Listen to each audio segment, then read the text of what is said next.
Here 1 plus 2 gives us 3.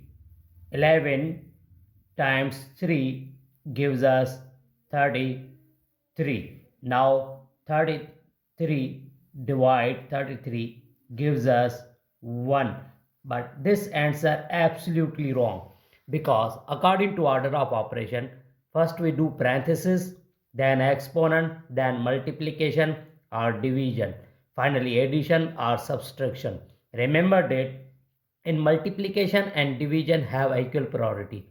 Always work from left to right. Same rules applies addition and subtraction. So first we do parenthesis.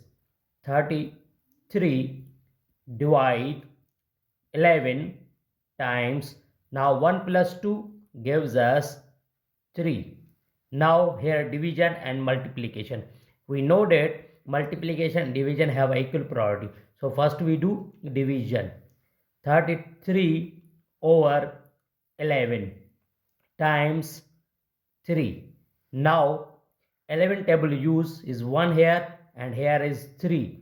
So 3 times 3. When multiply, the final answer is 9. This is the right answer.